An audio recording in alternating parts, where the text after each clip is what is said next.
Chapter 4. Beach Life. After that first day, wandering around the clearing, I didn't really question a single thing about the beach. I soon felt like I'd been living there all my life. Koh Samui became a dreamlike place, and I couldn't remember anything about Bangkok. On the third or fourth day, I remember thinking that Zeph and Sammy might arrive soon and wondering how people would react. Then I realised I couldn't quite remember what Zeph and Sammy looked like. A couple of days later, I'd forgotten they might be coming at all.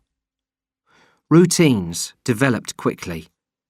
I'd wake up at about 7:30 and go straight down to the beach for a swim with Etienne and another guy called Keaty. Then we'd go back to the camp and wash the sea salt off our bodies in the shower hut. Breakfast was at 8. Every morning, the people doing the cooking would boil a lot of rice, and it was each individual's responsibility to cook anything else they wanted. Most people had their rice plain, but a few made the effort to boil some fish or vegetables. I never bothered. After breakfast, people would separate. Mornings were for working, and everybody had a job to do. By 9, the camp was always empty. There were 4 main areas of work: fishing, gardening, cooking, and carpentry. Etienne, Francoise and I were in a fishing group. When we'd arrived, there'd been 2 fishing groups, but we made it 3. We were in one group with Gregorio. Moshe and the 2 Yugoslav girls were in another, and the last group was 3 Swedish guys called Carl, Sten and Christo. They were very serious about their fishing, and every day they'd swim through the caves in the cliff to the open sea. I felt lucky to be working in the fishing group. If Etienne and Francoise hadn't volunteered to go fishing on the first day, we might have had to do gardening or cooking. Those jobs didn't appeal to me. If there was a leader in the camp, it was Sal. When she talked, people listened. She spent her days walking around, checking that people were working properly. At first, she spent a lot of time making sure we were settling in okay. After the first week, she seemed satisfied, and we rarely saw her during the work period.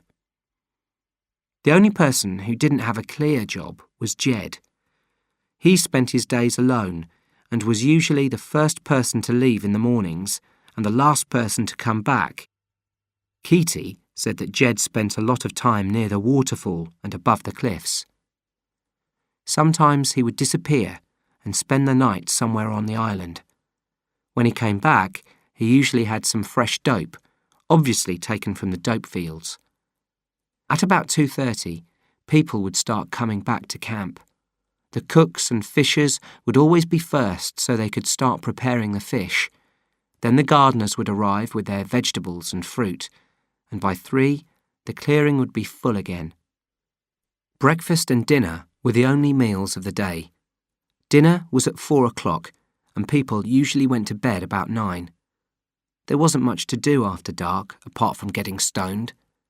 Nighttime campfires weren't allowed because low planes could see them, even through the leafy ceiling. Except for the people with tents, everybody slept in the longhouse. It took me a while to get used to sleeping with 21 other people, but soon I started enjoying it. There was a strong sense of closeness in the longhouse. Often, just as people were going to sleep, a voice from somewhere in the darkness would say, "Night, Frankie." Then there'd be a short pause while we waited for someone else to say, "Night, Sal," or Gregorio or Bugs, or anyone they felt like saying goodnight to. Then the named person would have to say goodnight to someone different, and it would go around the whole longhouse until everyone had been mentioned. No one's name was ever forgotten.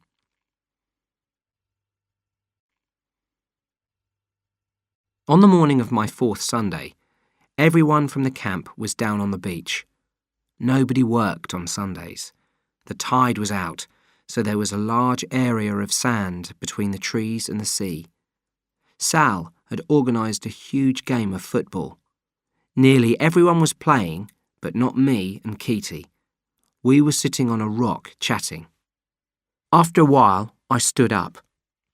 "Feel like a swim?" I asked. "Sure. We could swim over to the coral. I haven't seen it yet." I swam down to the seabed and sat on the sand. Then I rested some stones on my lap so I wouldn't float back up again.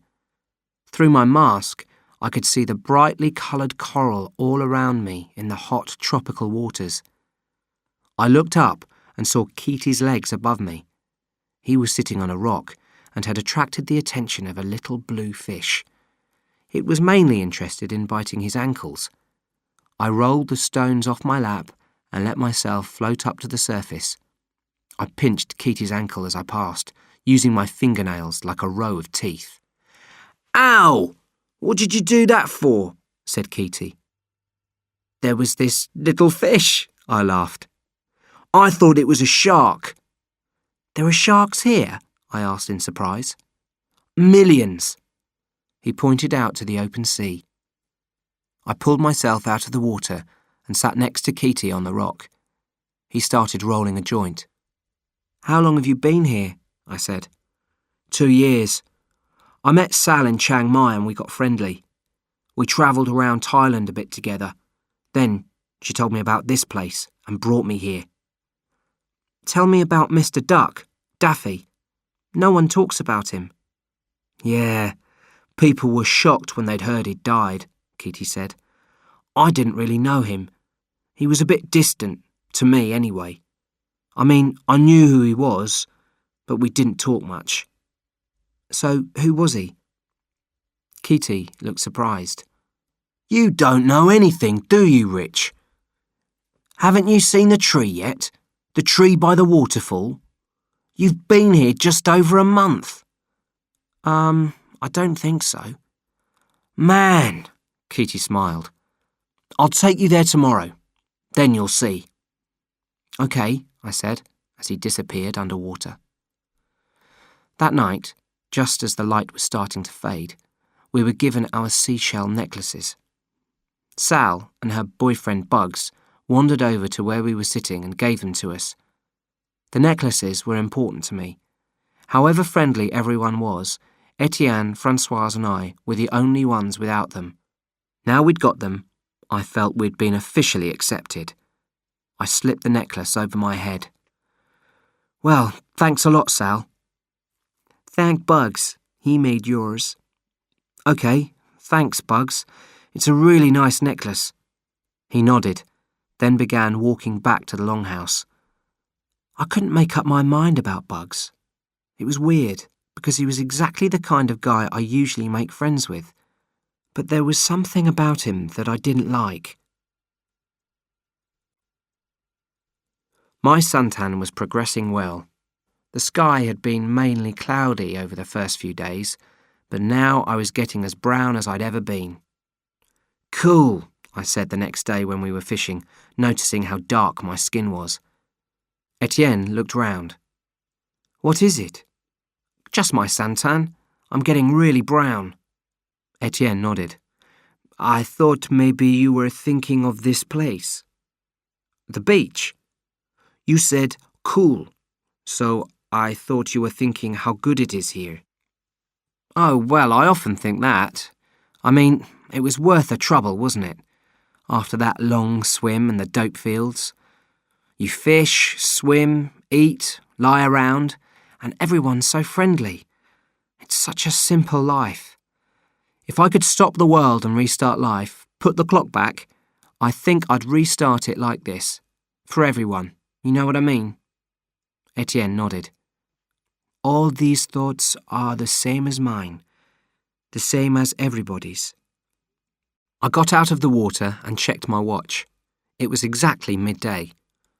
"I think I'll go and find Keaty now. He's going to show me a tree." "Tree?" "A tree by the waterfall.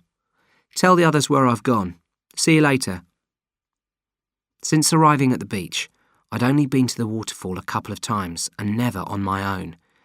It was partly because I had no reason to go there, but also, I now understood, because the area made me feel nervous.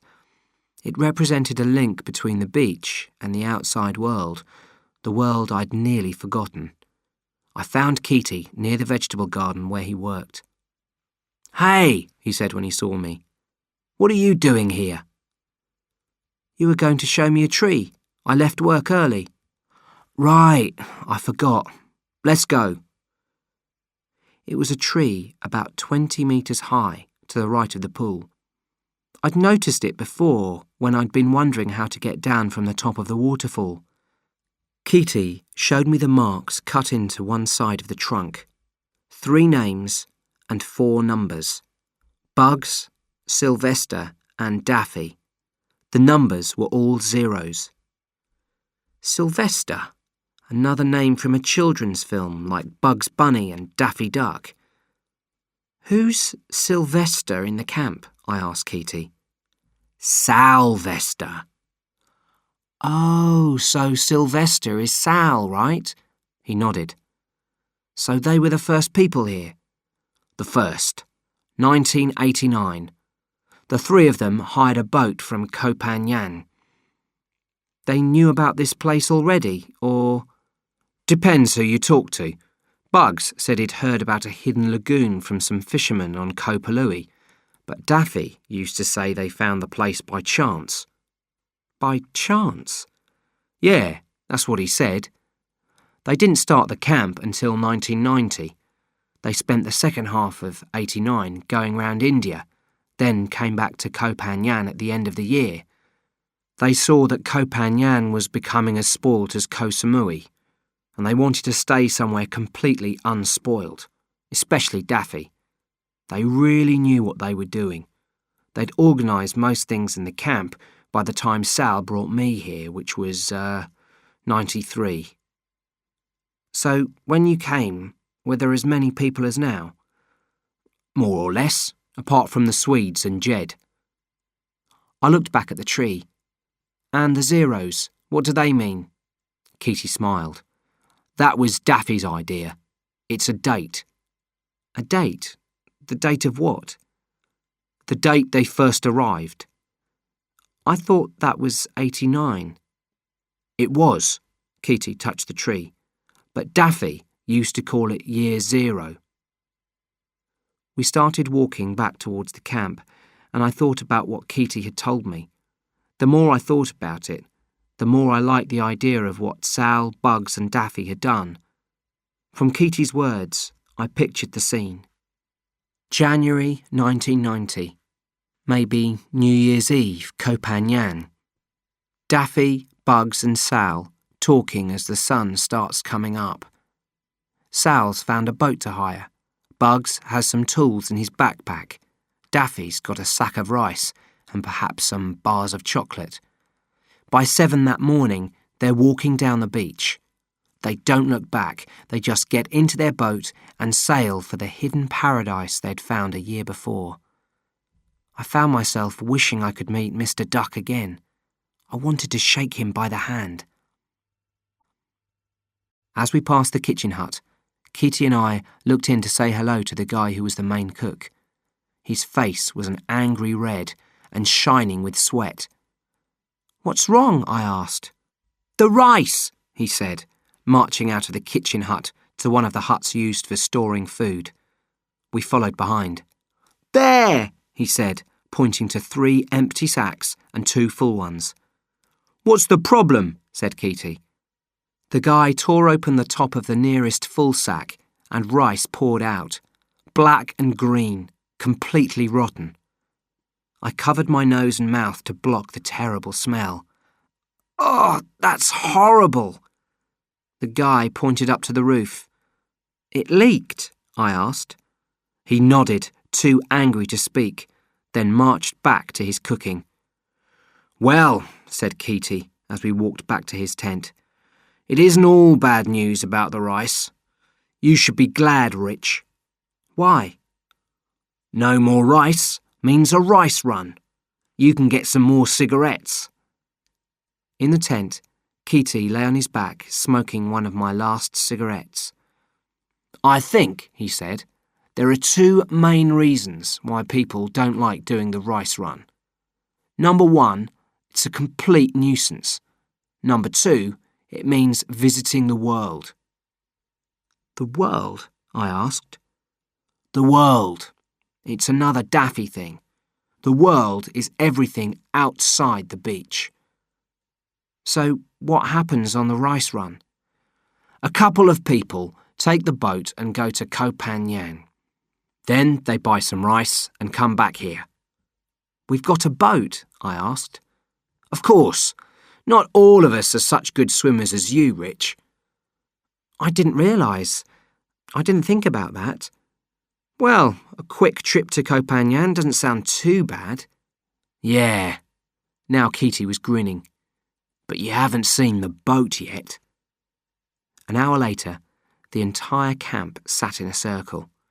The news about the rice had been passed around quickly, and Sal had called a meeting.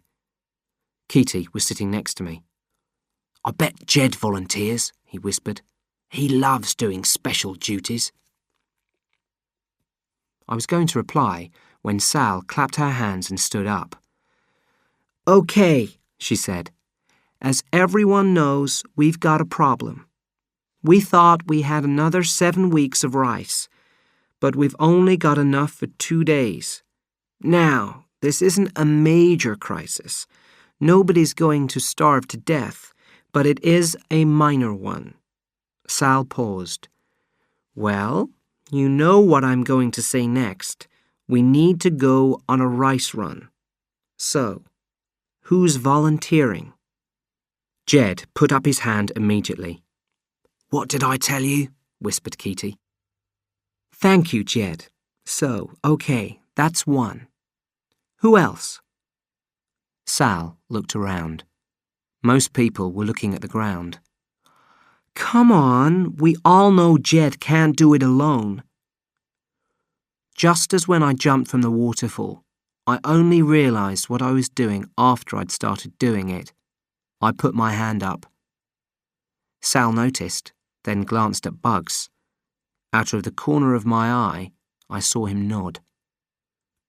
Are you volunteering too, Richard? Yeah, I answered, still a little surprised to find that I was.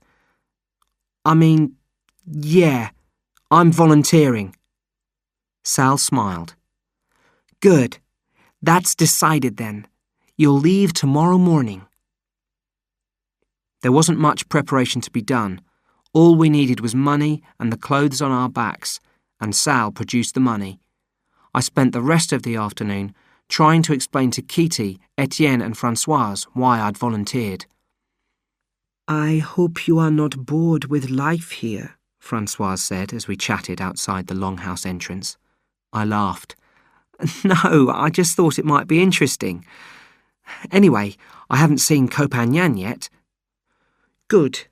It would be sad to be bored with paradise, no? If you are bored with paradise, what is left?